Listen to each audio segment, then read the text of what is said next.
I'd like to acknowledge for this project, we have been having a lot of support from various funding agencies. Right now, we are with FastMath, and the predecessor project, TOPS, we're funding this. And also, there are a lot of contributors to various pieces of the software. And the software is public domain, so you can get from this website. There's a user guide, and also there's HTML code documentation.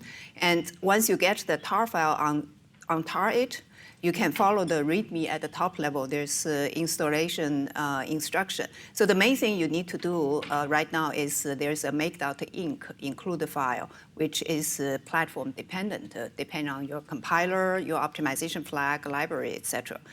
And the library is mostly self-contained. The only piece that it needs to get high performance is the BLAS library, which is common right now.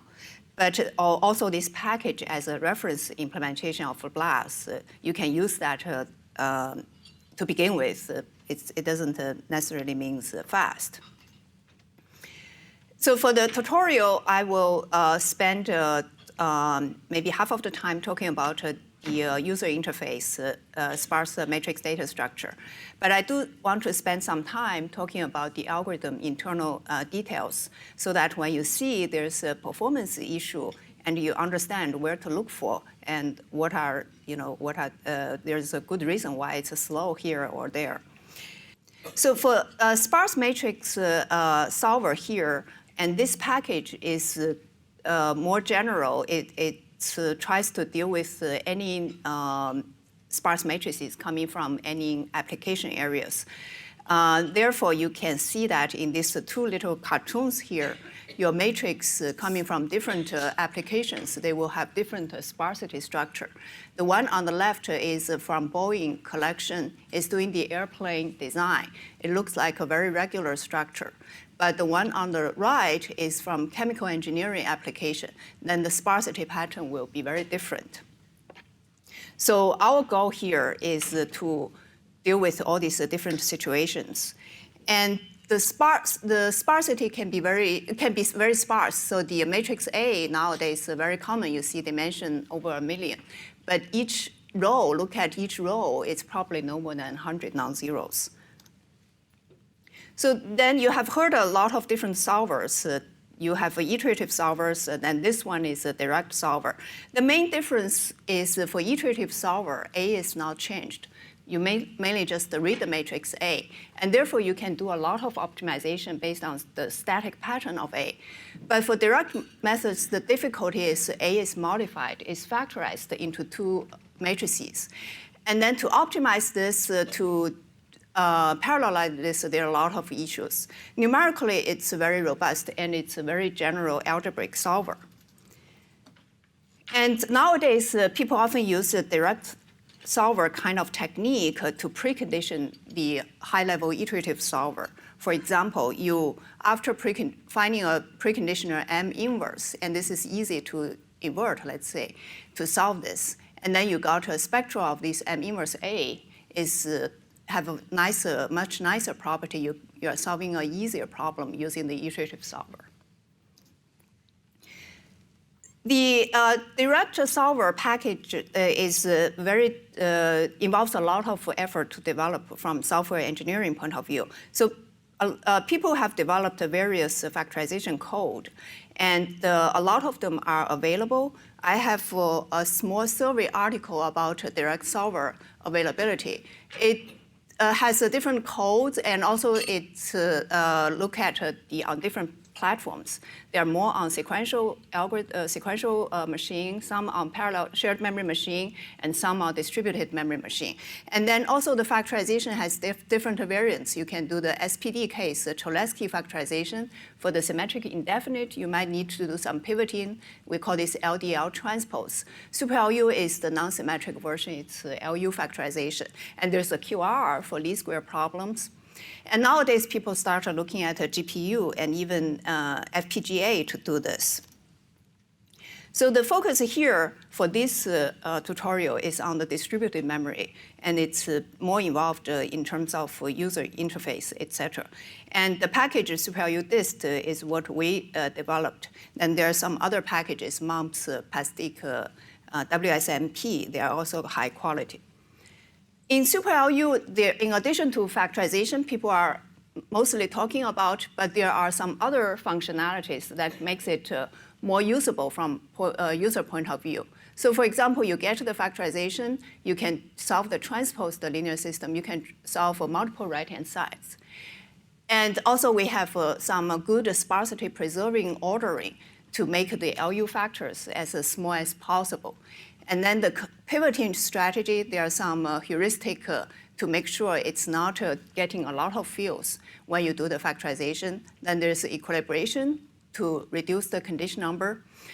And finally, one of the things which is very useful is the error bounds analysis. Because when you solve the linear system, at the end, people usually ask, how good is your X, how accurate it is, right?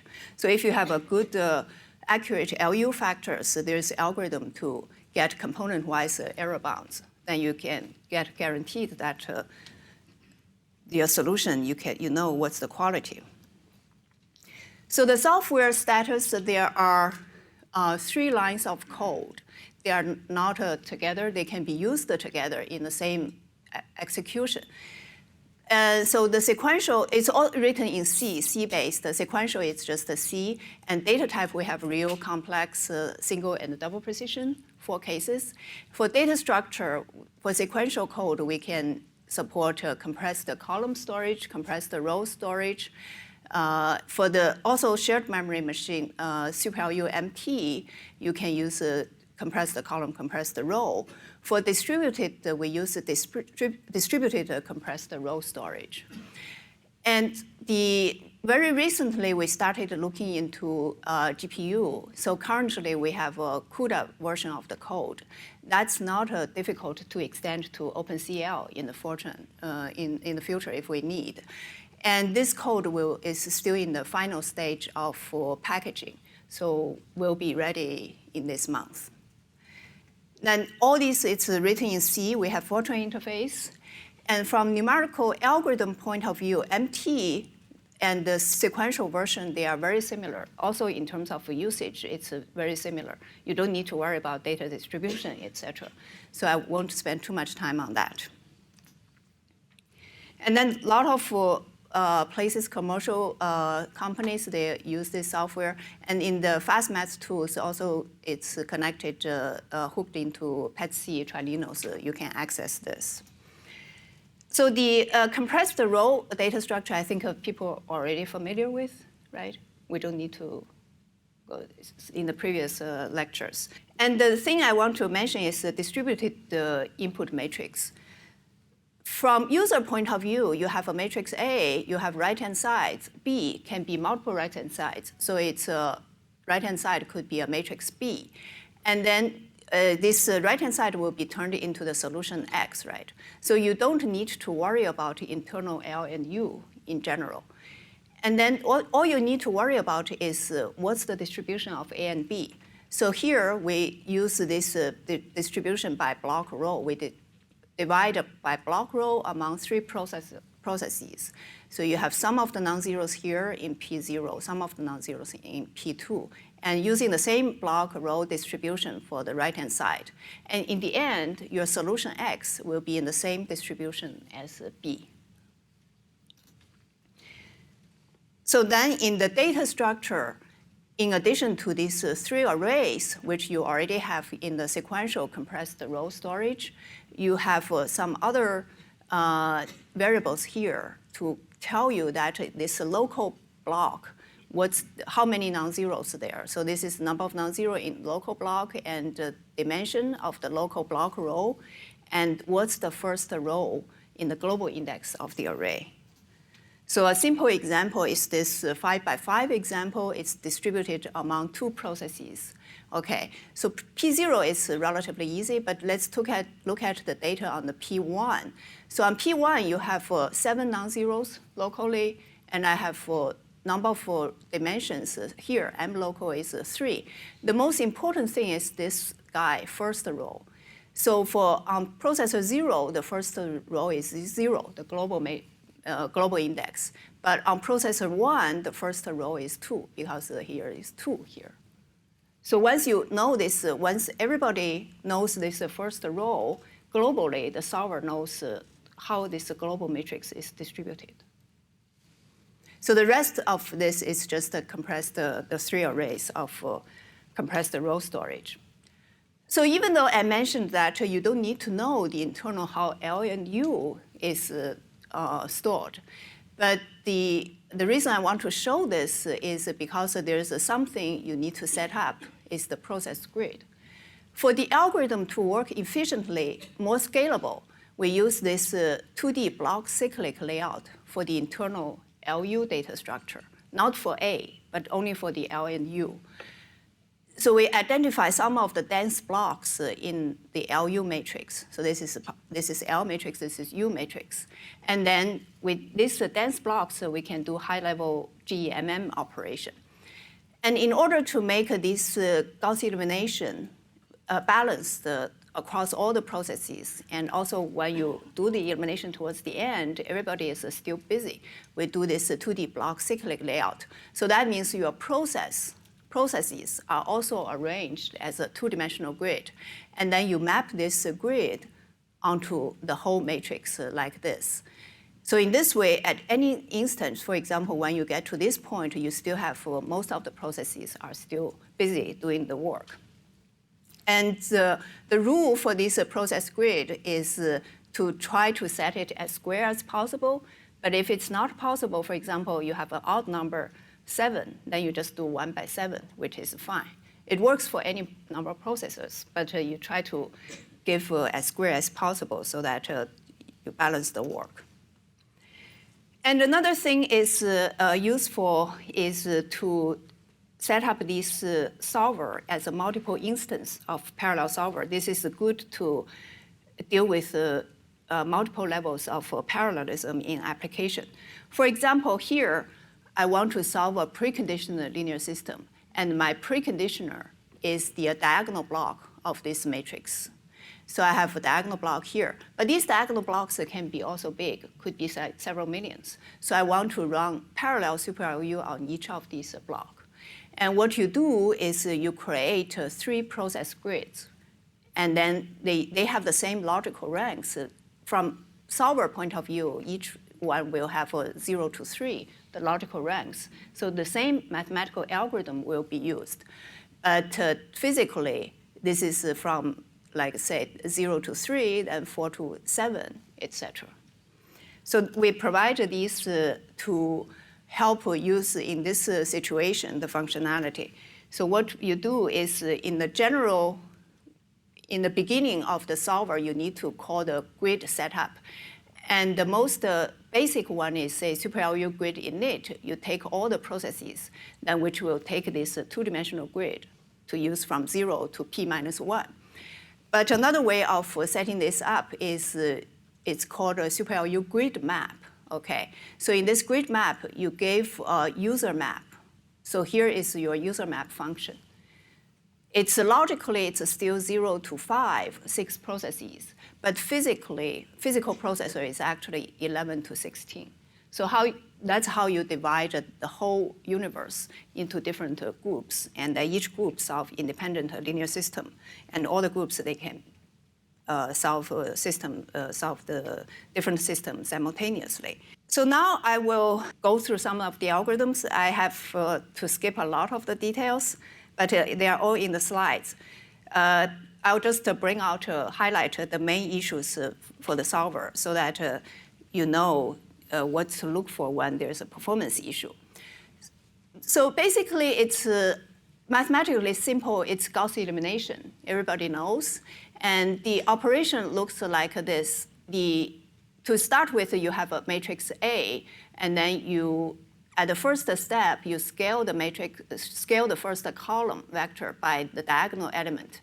And then the row vector is given here. And after that scaling, you compute this short complement. So short complement will be the original B matrix minus the outer product of this column vector and row vector. And then since you have a scalar here, alpha, at the bottom here, and one of the numerical issue arises is when alpha is very tiny, for example, then you get a blow up of the quantities in this short complement update. So this big number added into a normal number, that will wipe out your digits of the normal number. That's why the numerical issue comes is when people talk about pivoting, meaning you don't want this alpha to be very small. The way to avoid that is before you do this scaling, you probably change the equations, variables, swap them so that you get the largest row, the current pivot on the diagonal. So that's the pivoting issue people are talking about. And then that's the first step. So you continue doing this for the short complement. In the end, you will get a lower triangular matrix L and upper triangular matrix U. Then you apply the triangular solution for each of these. In the sparse world, everything is more complicated. But as I mentioned in the beginning, for direct factorization, the main issue is actually coming from this filling. So to begin with, this is your matrix. All the black dots are your non-zeros to begin with. But then when you do elimination, you will get red dots generated. These red ones we call filling. It's the new non-zeros in L and U. They are not in A. They will be in the LU factors. And this is very unpleasant. So typical fill ratio we have seen for 2D, say, PDE problems, it could be 10x. For 3D problems, could be 50x or even more. When nowadays people solving millions of degree of freedom, it can be like several hundred fold of fill. And that you need to store things, and also you need to do the operations. That's why direct solver is not a linear time. It's super linear. It's not scalable in that sense. So the filling is also, it's transitive related to, one generated, it can propagate throughout elimination. For example, this 0 is generated because of this non-zero and that non-zero. But then this guy, this non-zero will be generated because this already generated filling and another one.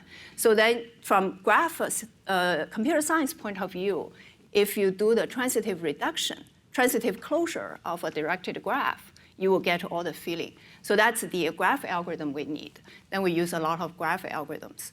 And from a matrix point of view, this is sparse matrix. When you do elimination, of course, you don't need to touch this non-zero block. So you only need to do the data dependency for the non-zero block, not the zero block. So from matrix point of view, there's a dependency like this.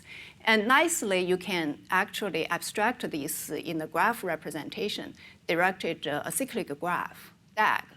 Each node corresponding to, say, one panel factorization, and the edge corresponding to the data that we need to transfer from one node to another node. So with this abstract tool, you can use a computer science DAG scheduling algorithm, et cetera, to help you to drive this algorithm. So that's the little cartoon showing this path from, because of non-zero here, follow this path, you get all the non-zeros generated this fill. It's because of this path. So then let's summarize. The algorithm has 4 big phases. We were talking about numerical factorization, but that's the last thing to worry about. These previous pre-processing stages are very important, and that's actually set up whether your solver can be efficient or not. So first thing is you can do some clever thing, reordering the equations variables so that your generated red dots in the LU factor is minimized. So this is the ordering phase, and it's NP complete, meaning that to find the exact order in the minimum fill, it's exponential algorithm. So people use a lot of heuristic. And then once you fix the ordering, you can predict the filling positions in the LU factor. Because of these red guys, you need to set up the data structure for them. So there's a phase called symbolic factorization. It's the graph algorithm I mentioned. And after that, you set up the data structure. use a compressed storage, compressed row, compressed column, or compressed block version of the compression. So after all these, you do the factorization solution. And time-wise, I'm hesitating to put an exact percentage here, but here it's just a rough our experience. So roughly say less than 10% is in the ordering phase, less than 10% is in the symbolic phase, and majority of the time is here. But depending on your matrix, these percentages could vary a lot. Okay, for some matrices, these could dominate. We have seen that. But in any case, because for majority of the problem, this is most dominating time-consuming phase. So most of the work, parallelization work, is at this stage. And currently, we have done this also just because nowadays the problem becomes so huge, you cannot fit the graph onto one node anymore. So you cannot do sequential symbolic factorization. So in SuperLU dist, we have a parallel symbolic factorization. And for ordering, you can have the parallel matrices graph partitioning ordering, which are nice tools. So these are currently for SuperLU dist, all these are parallelized.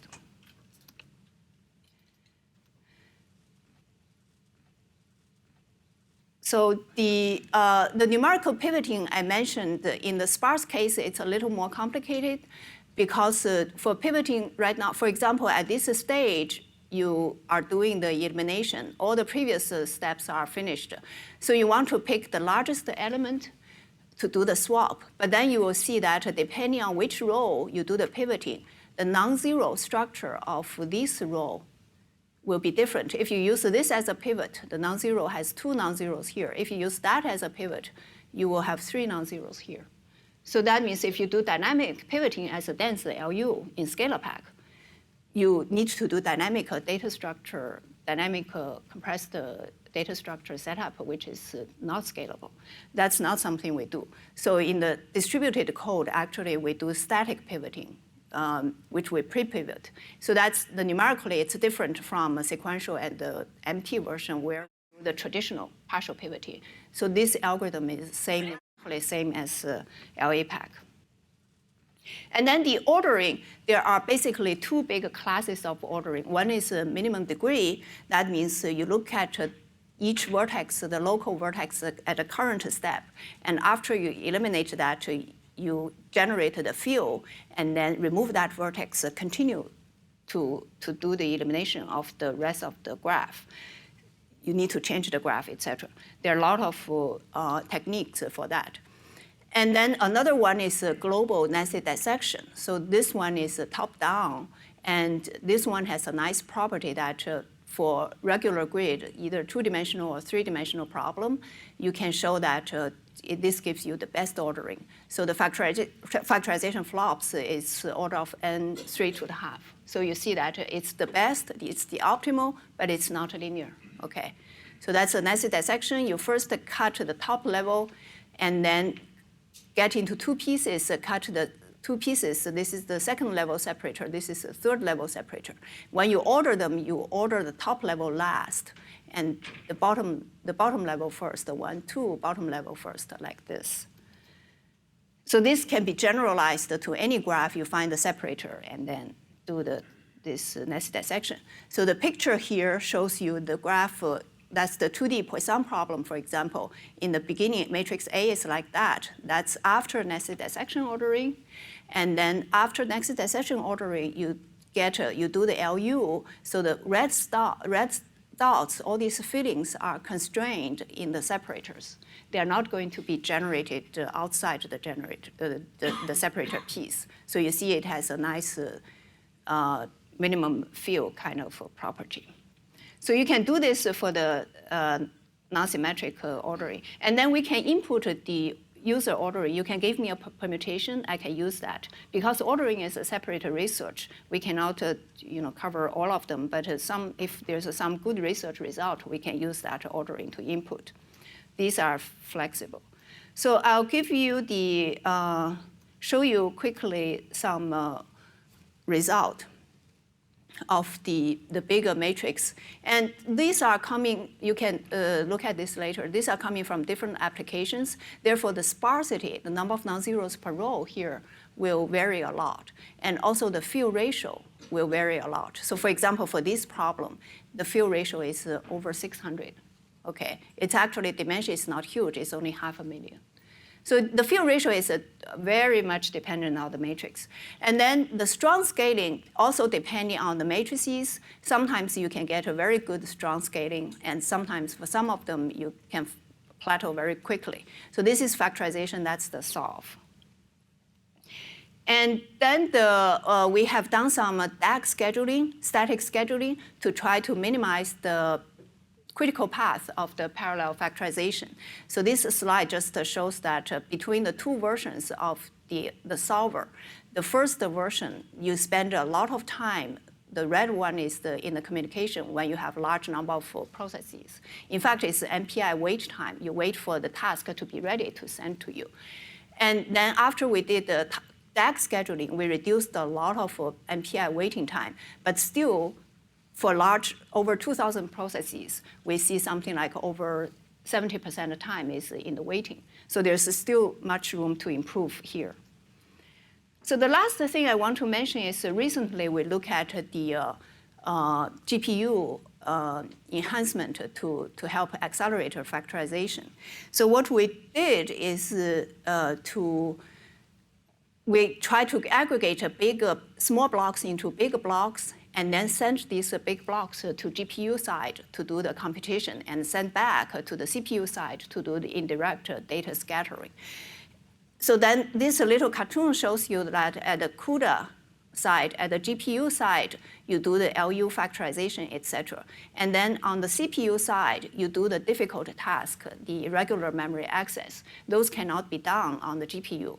So then the main thing we have to be careful, we spend a lot of time, is try to set up this pipeline so that when the GPU is doing the block up computation of the current stage, and CPU will do the scatter operation of the previous stage. So that if you look at it time-wise, a lot of these things are happening simultaneously.